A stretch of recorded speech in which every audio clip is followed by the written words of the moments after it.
If you haven't already, please subscribe to most advanced, featured, and accurate channel quick podcast summaries.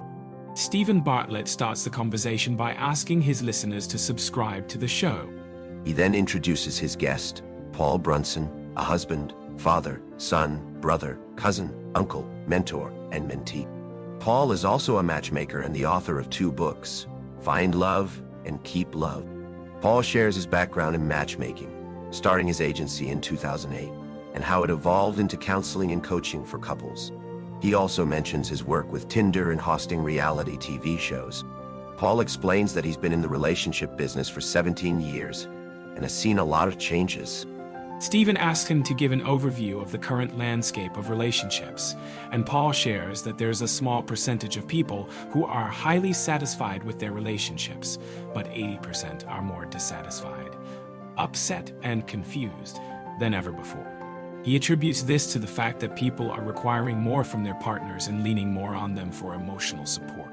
Stephen asks Paul about the current tools for finding love, such as dating apps, and Paul argues that the issue lies deeper, with attachment styles and how people perceive themselves and others. He shares that people often dismiss potential partners based on superficial characteristics, such as bad breath or a tracksuit. Paul believes that people need to look at themselves and their attachment styles to understand why they're struggling to find love.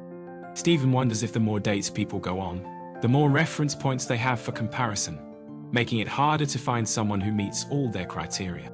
Paul agrees and references Barry Schwartz's work on the paradox of choice, which suggests that having more options leads to less satisfaction with the chosen option. Paul shares a personal anecdote about his grandmother, who had limited options for partners and therefore invested more in her relationship. Paul also talks about the importance of taking oneself out of their usual dating market and putting themselves in a different environment. Stephen picks up on this point and asks about the concept of being a premium in a different environment, citing the example of a white woman in a black space. Paul agrees and explains that this can be a valuable experience for people looking to expand their dating pool. Stephen then asks about the challenges faced by ethnic minorities in dating, particularly Asian men and black women. Paul acknowledges these challenges and attributes them to social stereotypes, cultural biases, and preferences expressed on dating platforms. If you want to listen to the complete summary, please subscribe to Quick Podcast Summaries on Spotify and Apple Podcasts for less than the price of candy in most places, and you can save an average of 15 to 20 hours per week of your precious time. It's a great way to stay informed while saving time.